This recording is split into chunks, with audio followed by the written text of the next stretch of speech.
Hello everyone, कैसे हैं आप लोग? सब ठीक है?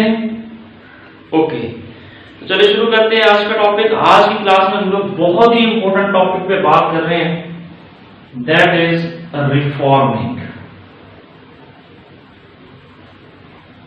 देखें, जब कभी हम लोग गैसोलीन को ऑब्टेन करते हैं बाय फ्रैक्शनल डिस्टिलेशन, तो जो गैसोलीन हम लोगों को ऑब्टेन होती है it is generally less quality. इसकी जो क्वालिटी होती है, क्वांटिटी नहीं क्वालिटी, ये जनरली लेस होती है। इतना अच्छा पेट्रोल नहीं होता, इतनी अच्छी गैसोलीन नहीं होती।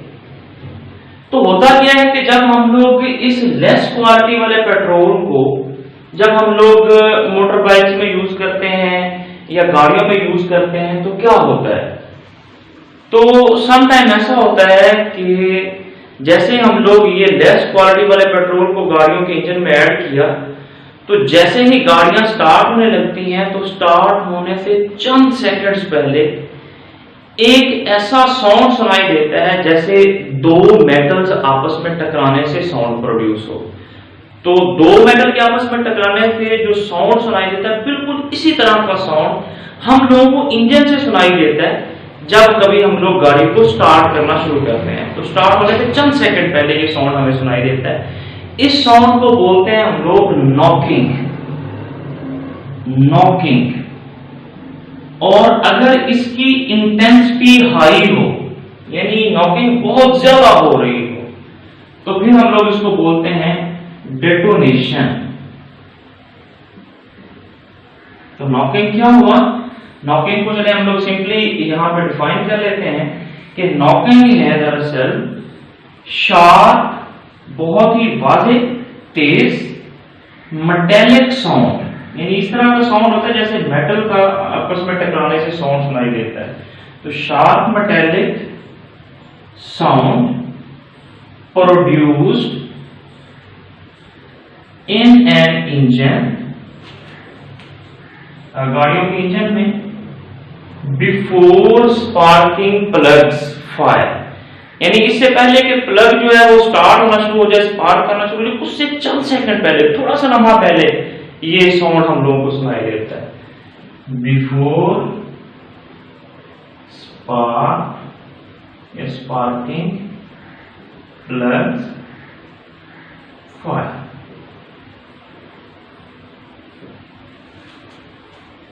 तो इसको हम लोग क्या बोलते हैं? इसको हम लोग बोलते हैं नॉकिंग।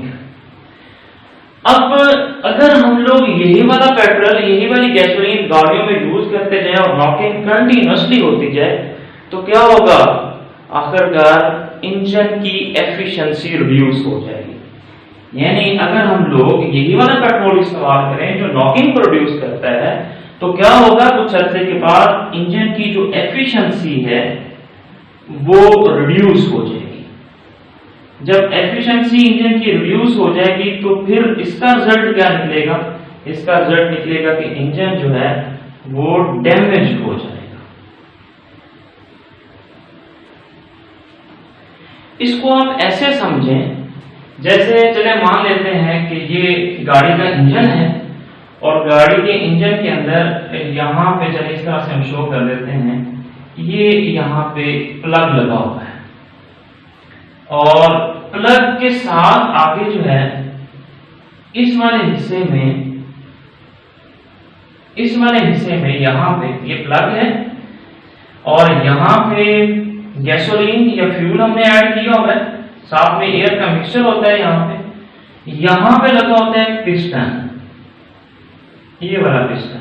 जब हम लोग गाड़ी को स्टार्ट करते हैं तो क्या होता है कि पिस्टन जो है, यहाँ पे जो एयर और फ्यूल का मिक्सचर है, यहाँ पे क्या है? यहाँ पे एयर और फ्यूल या गैसोलीन, इसका मिक्सचर है, एयर प्लस फ्यूल, ये इसका मिक्सचर यहाँ पे प्रेजेंट है। तो क्या करते हैं? पिस्टन इसको फोर्स लगाता है इसकी तरफ, यानी पिस्टन धक्का देता है इसको आगे की तरफ। तो जब हम गाड़ी को स्टार्ट कर रहे थे, तो यहाँ से प्लग की जो क्या हो रही थी, स्पार्किंग हो रही थी।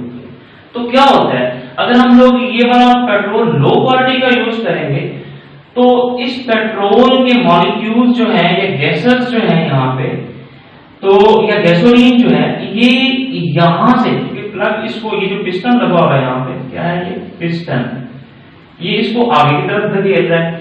तो ये वाला जो पोर्शन है गैसोलीन का और एयर का, ये इस प्लग के पहुंचने से पहले ही यहां पे ही इसकी कंबस्टन हो जाती है। किस वजह से कंबस्टन हो जाती है? Due to high temperature and pressure.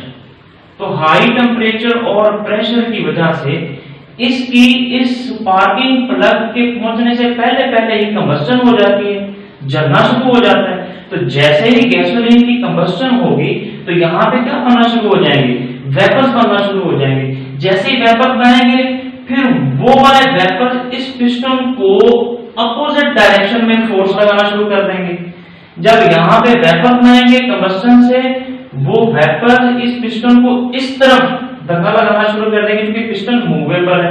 तो जब पिस्टन इस तरफ जाना शुरू हो जाएगा और पिस्टन की फोर्स इस तरफ लग रही है, इधर जो वेपर माने वो उसको बैकवर्ड फोर्स लगा रहे हैं, तो यहाँ पे हम लोग को वो साउंड सुनाई देता है जिसको हम लोग नॉकिंग बोल रहे हैं। अगर इसकी इंटेंसिटी ज्यादा है तो इसको हम लोग डेटोनेशन बोलते हैं। बस यही है नॉकिंग। अगर पेट्रोल की कंबस्टन स्पार्किंग प्लग के पास जाके हो, यानी यहाँ पे स्पार्किंग हो रही है और यहाँ पे इसकी कंबस्टन हो रही है, तो फिर नॉकिंग प्रोड्यूस नहीं होती। तो नॉकिंग किस वजह से प्रोड्यूस हो रही है? लो क्वालिटी को पेट्रोल को जब हम लोग यूज करते हैं तब इसकी स्पार्किंग प्लग से पहले ही कंबस्टन हो जाती है, जिससे क्या होता है? नॉकिंग प्रोड्यूस होना शुरू हो जाती है। ठीक है, सबको क्लियर हो गया यहाँ पे? चलिए आगे बढ़ते हैं। इसको मैं यहां से रेज कर देता हूं।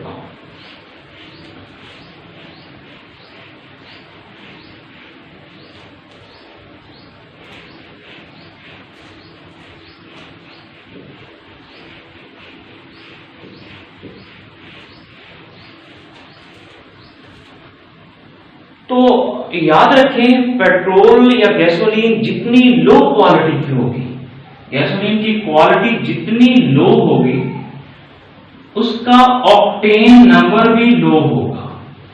ऑक्टेन नंबर भी लो होगा। जितना लो क्वालिटी का पेट्रोल उतना उसका ऑक्टेन नंबर लो होगा। जितना ऑक्टेन नंबर लो होगा उतनी ज्यादा नॉकिंग होगी। यानी पेट्रोल का जितना ऑक्टेन नंबर लो होगा, नॉकिंग उतनी ज्यादा प्रोड्यूस होगी वहां पे। तो ऑक्टेन नंबर क्या है यहाँ पे? ऑक्टेन नंबर का मतलब क्या होता है? देखिए, पेट्रोल जो है या गैसोलीन जो है, इसकी जो कंपोजिशन है वो क्या है? कार्बन 6 से लेकर कार्बन 8 तक प्रेजेंट होते हैं। यहां पे एक बात आपने हमेशा याद रखनी है कि जो गैसोलीन है ये कोई कंपाउंड नहीं है, ये मिक्सचर है। तो कार्बन जो है वो 6 से कार्बन 8 तक प्रेजेंट होते हैं गैसोलीन के अंदर। तो अब ये ऑक्टेन नंबर क्या चीज है? तो दरअसल ये नंबर ही है, जैसे 1 2 3 4 5 6 ये नंबर है। तो ऑक्टेन नंबर ये नंबर है विच इंडिकेट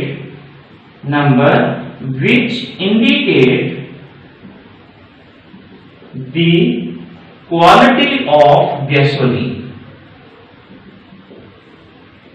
जो गैसोलीन की क्वालिटी को इंडिकेट करता है, इसको हम लोग ऑक्टेन नंबर बोलते हैं।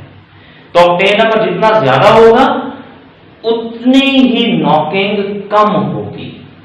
तो सबसे पहले 1927 में एचर नामी साइंटिस्ट का नाम क्या नाम था? एचर।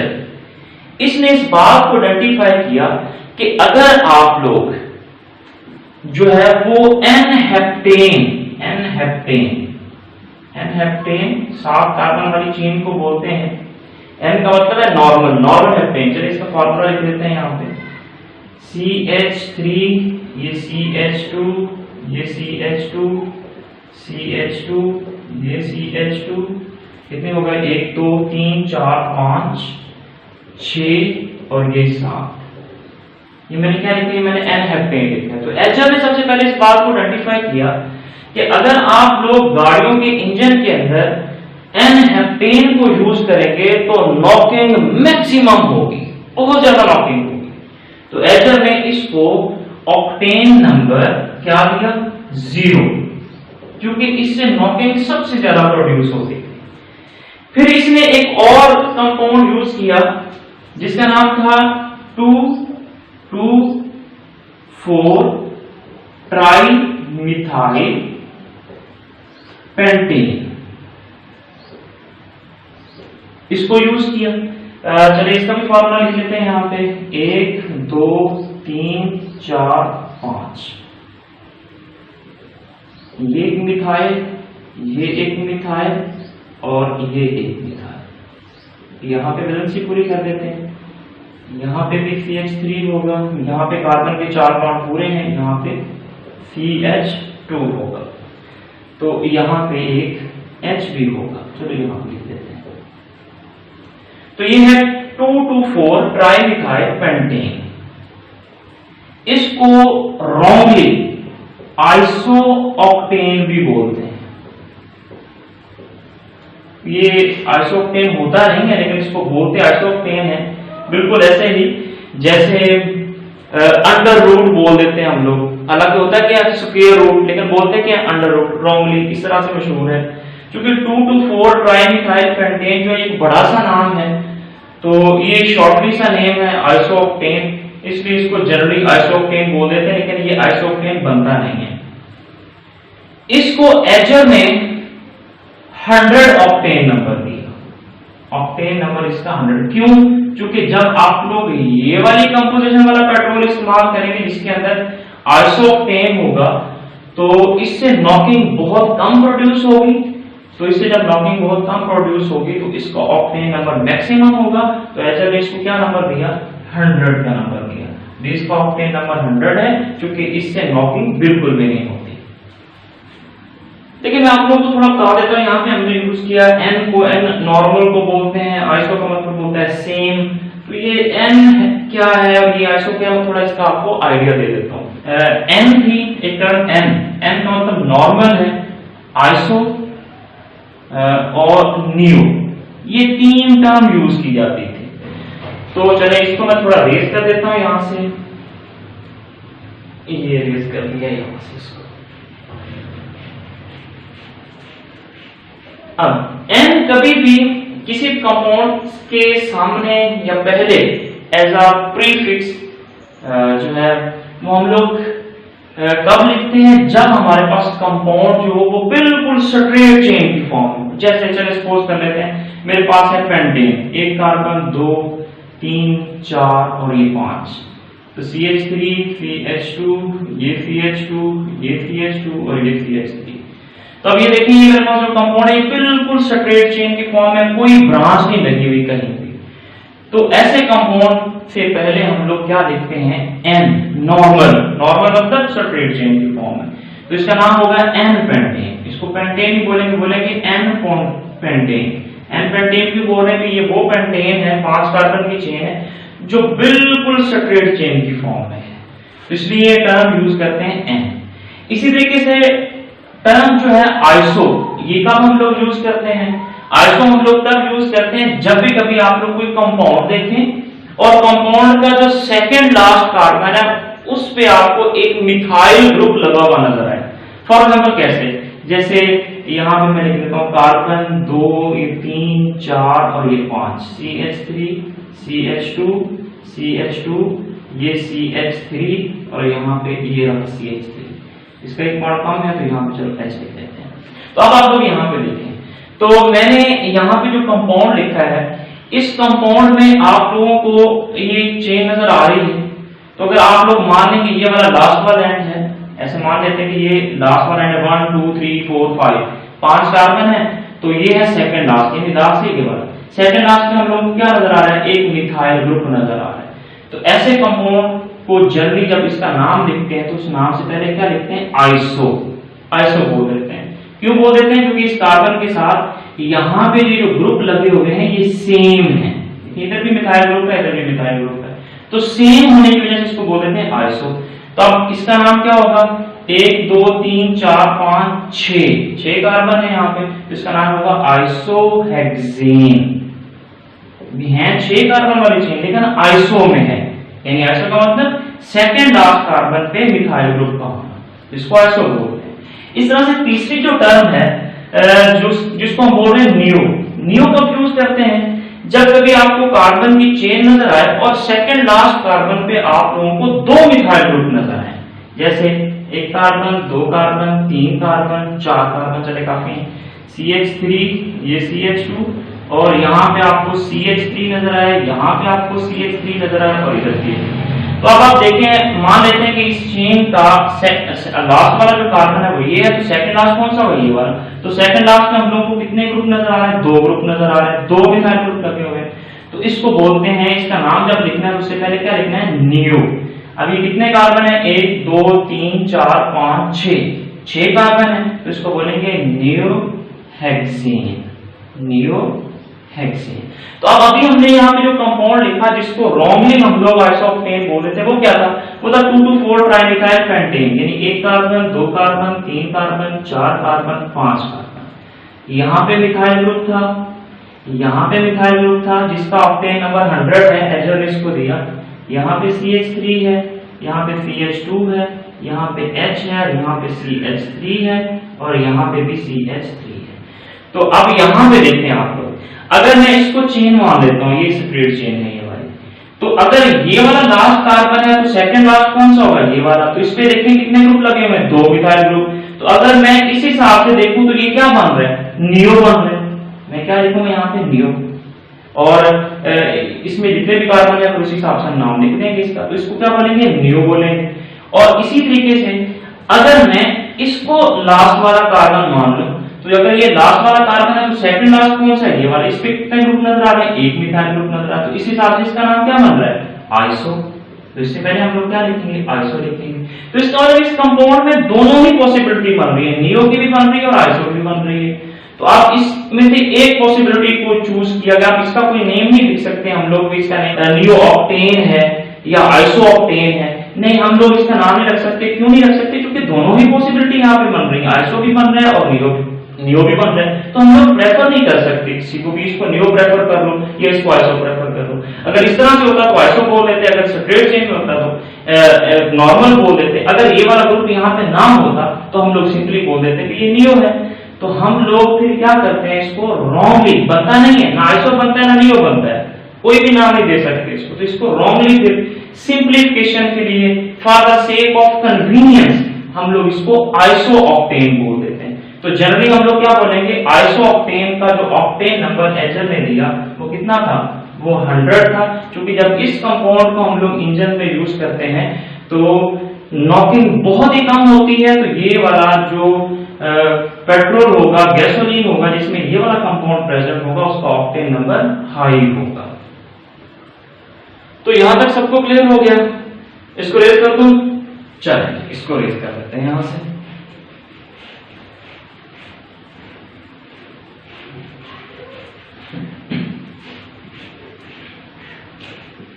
चलिए इसको रेज कर दिया हम लोगों ने यहां से। देखिए अब अगर मैं बोलूं कि मेरे पास एक गैसोलीन है, मेरे पास पेट्रोल है जिसका ऑक्टेन नंबर 80 है, मेरे पास पेट्रोल है उसका ऑक्टेन नंबर कितना है, 80 है। तो इसका मतलब क्या होगा, इसका मतलब ये होगा कि मेरे पास जो गैसोलीन है, जो पेट्रोल है, उसके अंदर आइसो ऑक्टेन जिसको हम बोल रहे हैं है क्या, 2,2,4 ट्राइमिथाइल पेंटेन, जिसको रॉन्गली, अब ये टर्म बन चुकी है, इसको यूज करते ही हैं हम लोग। जैसे अंडर रूट है तो स्क्वायर रूट, लेकिन बोलते क्या है, अंडर रूट ऐसे ही। इस टर्म को इसी तरीके से हम लोग सिंप्लीफाई करने के लिए आइसो ही बोल देते हैं। तो बोल तो नहीं हो भी सकते हैं क्योंकि दोनों ही पॉसिबिलिटी बनती है, लेकिन बस आइसो को ही प्रेफर किया होगा। तो इसको क्या बोलेंगे हम लोग, आइसो ऑक्टेन।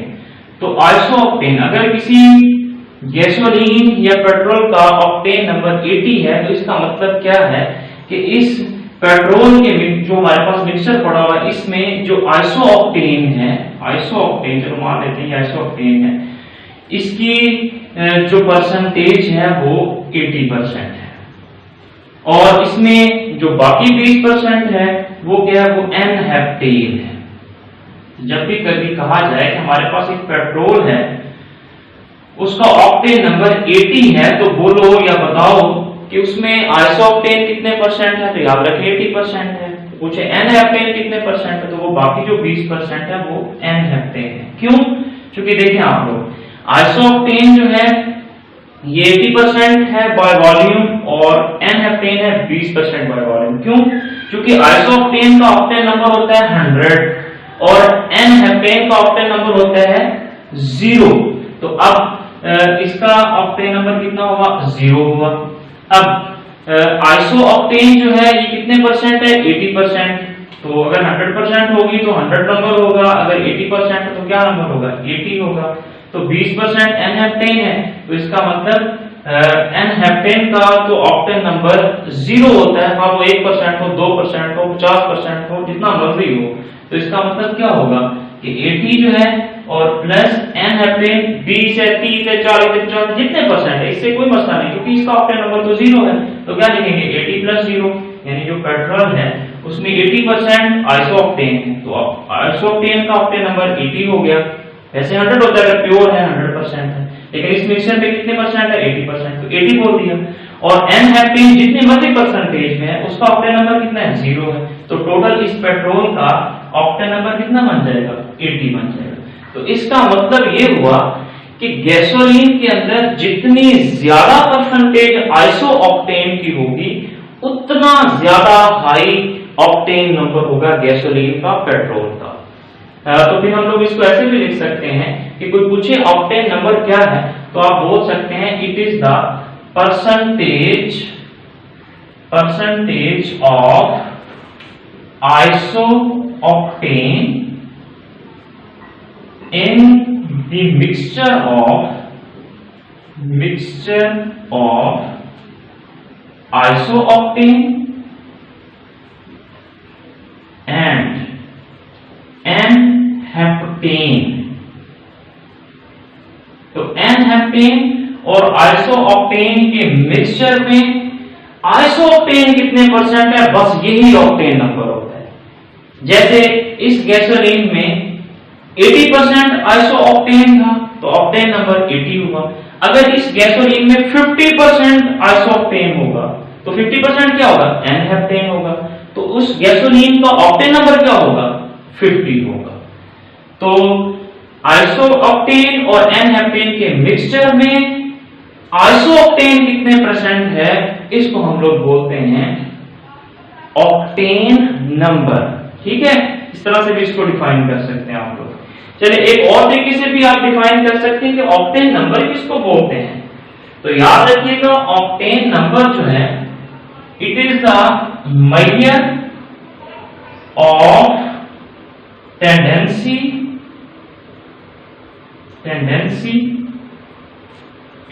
ऑफ फ्यूल, या गैसोलीन भी बोल सकते हैं, measure of tendency of fuel to resist knocking. Fuel की कितनी टेंडेंसी है, फ्यूल की कितनी सलाहियत है, गैसोलीन की कितनी सलाहियत है नॉकिंग को रेजिस्ट करने की, नॉकिंग को कम करने की, बस इसी पे बोलते हैं हम लोग ऑक्टेन नंबर। अगर ऑक्टेन नंबर ज्यादा है तो ज्यादा टेंडेंसी है नॉकिंग को रिड्यूस करने की, खत्म करने की, रेजिस्ट करने की। तो अगर गैसोलीन की या पेट्रोल की जो टेंडेंसी है, सलाहियत है, वो नॉकिंग को खत्म करने की बहुत ही कम है, तो फिर उस पेट्रोल का ऑक्टेन नंबर भी क्या होगा? बहुत ही कम होगा। ऑक्टेन नंबर ज्यादा, नॉकिंग कम, ऑक्टेन नंबर कम, नॉकिंग ज्यादा। तो आप इसको इस तरह से भी अपने ध्यान में रख सकते हैं। यहां तक सबको क्लियर है? ठीक है। अच्छा, तो बात हम ऑक्टेन नंबर की कर रहे हैं, तो चले आपकी इंफॉर्मेशन के लिए, आपके नॉलेज के लिए आपको बताता चलूं कि एक नंबर होता है जिसको बोलते हैं सीटेन नंबर। क्या बोलते हैं? Cetane number. अब ये सीटेन नंबर क्या है? ऑक्टेन नंबर तो अभी हमने कह दिया, जो पेट्रोल या गैसोलीन की क्वालिटी को इंडिकेट करने वाला नंबर है उसको हम लोग बोलते हैं ऑक्टेन नंबर। इस तरीके से सीटेन नंबर भी होता है। सीटेन नंबर क्या है? ऐसा number which indicate the quality of diesel, जो डीजल की क्वालिटी को इंडिकेट करता है उसको हम लोग सीटेन नंबर बोलते हैं। तो सीटेन नंबर जो है, जो 0 दिया गया है सीटेन नंबर, जो कि बहुत ज्यादा नॉकिंग प्रोड्यूस करता है, जो कि गाड़ियों के जो इंजन होते हैं उनमें सिर्फ गैसोलीन ही यूज नहीं होती, बल्कि कुछ इंजन जो हैं वो डीजल ऑयल के हिसाब से जो है वो डिजाइन किए होते हैं, उनके अंदर डीजल ऑयल की कंबस्टन होती है और गाड़ियां मूव करती हैं, बड़ी बड़ी जो गाड़ियां होती हैं। तो डीजल जो है ये भी नॉकिंग प्रोड्यूस करता है अगर लो क्वालिटी का होगा, अगर हाई क्वालिटी का होगा फिर नॉकिंग बहुत कम होगी। तो डीजल की क्वालिटी को इंडिकेट करने वाला जो नंबर है उसको हम लोग बोलते हैं सीटेन नंबर। तो जो सबसे ज्यादा नॉकिंग प्रोड्यूस करता है डीजल, उसका नाम है अल्फा मिथाइल नेफ्थालीन।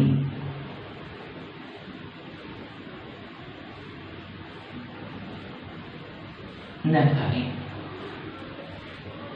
तो अल्फा मिथाइल नेफ्थालीन, चलो जिसका फॉर्मूला लिख देते हैं यहां पे, ये है अल्फा मिथाइल नेफ्थालीन। यहां पे क्या है CH3। तो अल्फा मिथाइल नेफ्थालीन, इसका जो सीटेन नंबर है जिसको मैं CN से रिप्रेजेंट कर रहा हूं, ये 0 है। क्यों 0 है? क्योंकि इसकी नॉकिंग बहुत ज्यादा है। इस तरीके से एक कंपाउंड है जिसका नाम है हेक्साडीकेन। क्या है? हेक्साडीकेन, जिसको सीटेन भी कहते हैं। सीटेन नंबर यहां से ही ड्राइव किया गया, सीटेन या हेक्साडीकेन। अगर इस डीजल को हम लोग यूज करेंगे गाड़ियों के इंजन में तो नॉकिंग बहुत ही कम होती है। तो इसको जो सीटेन नंबर दिया गया है वो है 100। तो ये आपने एमसीक्यूज के लिए याद रखना है, एंटी टेस्ट में आपके काम आएगा। तो सीटेन नंबर कौन सा नंबर होगा? जो डीजल की क्वालिटी को इंडिकेट करता है। तो अल्फा मिथाइल नेफ्थालीन जो है इसका सीटेन नंबर 0 है और हेक्साडीकेन जो है इसका सीटेन नंबर 100 है। तो जब यही टॉपिक मैं लास्ट टाइम एक क्लास में पढ़ा रहा था तो एक स्टूडेंट खड़ा हो गया, उसने कहा सर मेरा एक क्वेश्चन है। मैंने कहा जी बोले। कहते सर ये जो मौलाना फजल रहमान है इसको भी तो डीजल बोलते हैं, तो सर इसका सीटेन नंबर बता दें। तो फिर मैंने कहा कि इसका सीटेन नंबर इन्फिनिटी है। दुनिया में कोई ऐसा साइंसदान अभी पैदा ही नहीं हुआ जिसने मौलाना फजल रहमान जो डीजल जिसको बोलते हैं इसका सीटेन नंबर डिवाइस किया हो।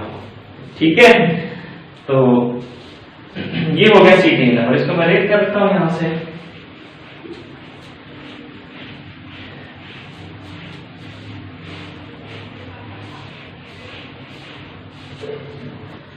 तो अब क्वेश्चन ये है कि जिन कंपाउंड्स का ऑक्टेन नंबर लो है, यानी अगर हम उनको यूज करें तो नॉकिंग ज्यादा प्रोड्यूस होती है, तो जिनका ऑक्टेन नंबर लो होता है तो क्या हम उन कंपाउंड्स का ऑक्टेन नंबर ज्यादा कर सकते हैं?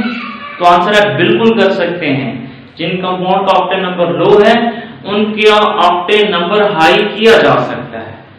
तो किस तरह से कर सकते हैं? बस जिस तरीके से हम लोग कर सकते हैं उसको रिफॉर्मिंग बोलते हैं। तो रिफॉर्मिंग एक ऐसा प्रोसेस है which is used to increase the octane number of gasoline या of fuel। तो फ्यूल का ऑक्टेन नंबर इंक्रीज करने के लिए जो प्रोसेस हम लोग इस्तेमाल करते हैं इसको हम लोग बोलते हैं रिफॉर्मिंग। देखिए कॉमनली जो स्ट्रेट चेन हाइड्रोकार्बन्स हैं यानी गैसोलीन, जो स्ट्रेट चेन कंपाउंड जिसमें पाए जाते हैं, इनका ऑक्टेन नंबर लो होता है। क्यों लो होता है?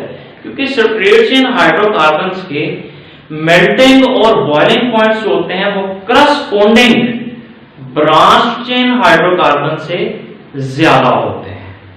क्यों? क्योंकि स्ट्रेट चेन हाइड्रोकार्बन्स में इंटरमॉलिक्यूलर फोर्सेस जो है वो ज्यादा होती हैं, जिसकी वजह से इनके मेल्टिंग और बॉइलिंग पॉइंट्स क्या हो जाते हैं? ज्यादा हो जाते हैं। अगर उसी के करस्पॉन्डिंग ब्रांच चेन हाइड्रोकार्बन को लें तो उसके जो बॉइलिंग पॉइंट्स हैं, जो मेल्टिंग पॉइंट्स हैं, वो स्ट्रेट चेन के मुकाबले में कम होते हैं। क्यों?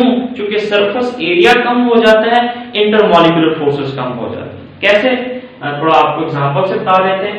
जैसे मेरे पास एक कंपाउंड है सल्फेट चेन में CH3 CH2 CH2 और ये रहा CH3।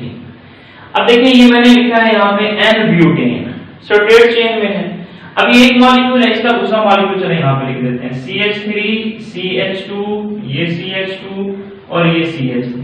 अब क्या होगा, इनके दरमियान होगी इंटरमॉलिक्यूलर फोर्स, यानी ये यहाँ से भी पॉसिबिलिटी है, यहाँ से भी अट्रैक्शन हो सकती है, यहाँ से भी, यहाँ से भी। सरफेस एरिया ज्यादा है सल्फेट चेन का, ज्यादा अट्रैक्शन होगी, तो इसके बॉइलिंग पॉइंट्स या मेल्टिंग पॉइंट्स क्या होंगे, ज्यादा होंगे, क्योंकि अट्रैक्शन ज्यादा होगी। इसी के मुकाबले में मैं इसका करस्पॉन्डिंग यानी इसी का ही मैं ब्रांच चेन में कंपाउंड लेता हूं CH3 CH3 और ये CH3। अब आप देख लें इस कंपाउंड के अंदर भी 4 कार्बन हैं, इस कंपाउंड के अंदर भी 4 ही कार्बन हैं। यहां पे अगर आप हाइड्रोजन काउंट करें तो 10 है, यहां पे आप हाइड्रोजन काउंट करें तो 10 है, यानी दोनों ही कंपाउंड्स का जो मॉलिक्यूलर फार्मूला है तो C4H10 है, ये वाला कंपाउंड।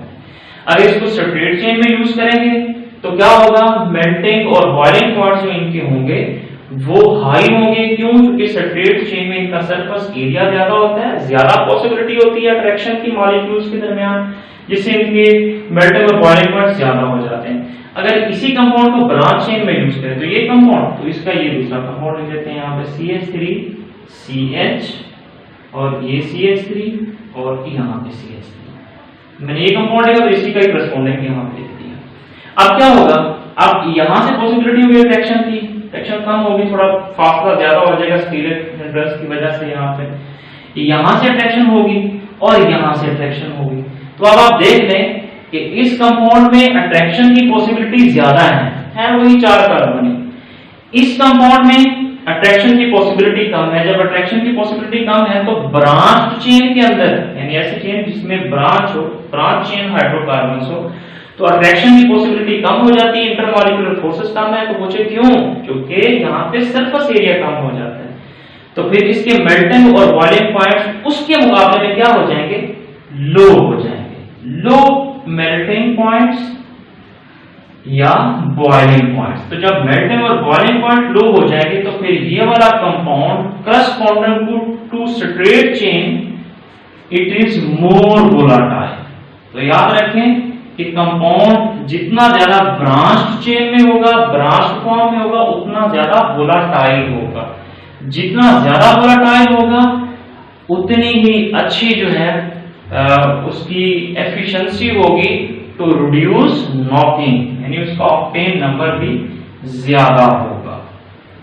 ठीक है, तो रिफॉर्मिंग एक ऐसा प्रोसेस है जिसमें हम लोग फ्यूल के ऑक्टेन नंबर को इंक्रीज कर देते हैं by converting straight chain hydrocarbons into branch chain hydrocarbons by heating in the absence of oxygen. Oxygen की गैर मौजूदगी में ये सारा काम करना है। क्यों? क्योंकि ऑक्सीजन की मौजूदगी में अगर ये काम होगा तो फिर तो कंबस्शन हो जाएगी, फिर तो जल जाएगा ये कंपाउंड, क्योंकि organic compounds are generally combustible.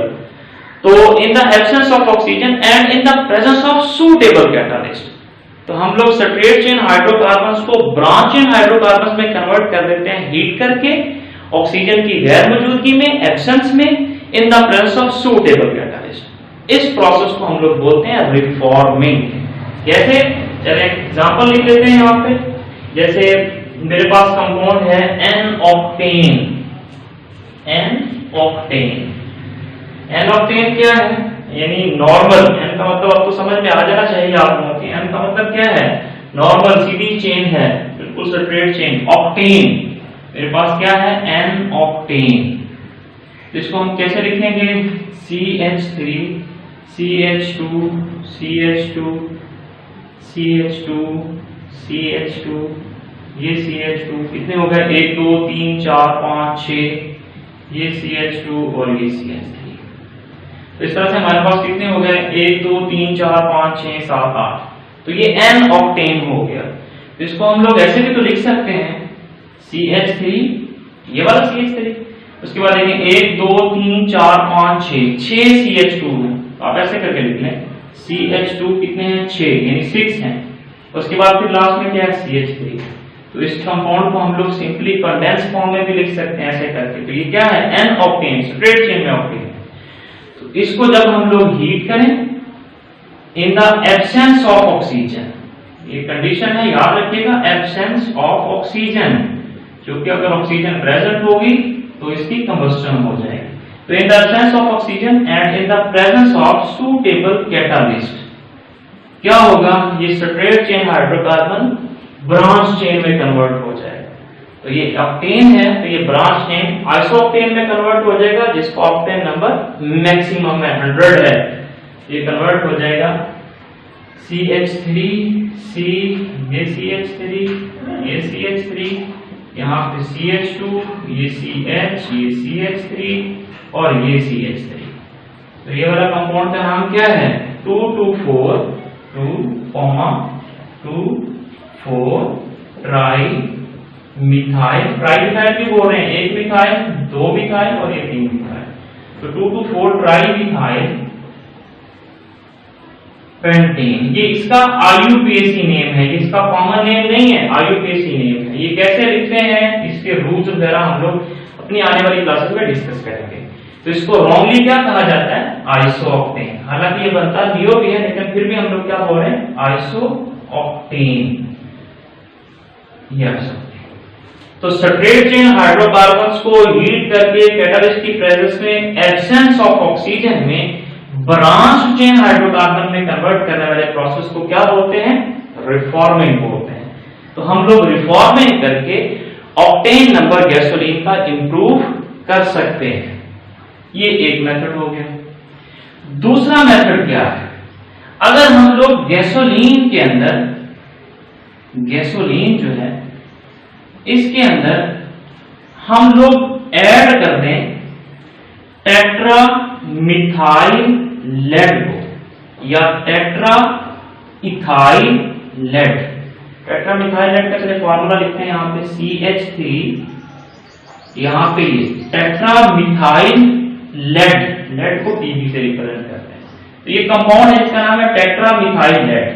Tetra ethyl lead का फॉर्मूला क्या होगा C2H5, ये 4 और ये लेड।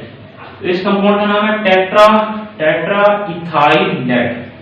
अगर हम लोग गैसोलीन के अंदर ये वाले कंपाउंड को मिक्स कर दें तो नॉकिंग में कमी आ जाती है, इट रिड्यूस नॉकिंग, नॉकिंग कम हो जाती है, रिड्यूस नॉकिंग। तो इस कंपाउंड को जो कि टेट्रा मिथाइल लेड है या टेट्रा इथाइल लेड है, इसको बोलते हैं anti knocking agent, anti knocking agent. Anti knocking agent क्यों बोलते हैं, क्योंकि ये नॉकिंग को कम कर देता है, यानी ऑक्टेन नंबर गैसोलीन का इंप्रूव हो जाता है। गैसोलीन में अगर ये वाला कंपाउंड ऐड करते हैं तो इसको क्या बोलेंगे एंटी नॉकिंग एजेंट।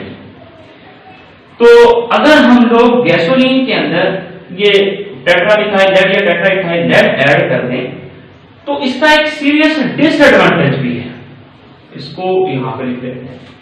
यानी अगर हम लोग पेट्रोल का ऑक्टेन नंबर इंक्रीज हो जाएगा कोई मसला नहीं है, लेकिन इसका एक डिसएडवांटेज भी है।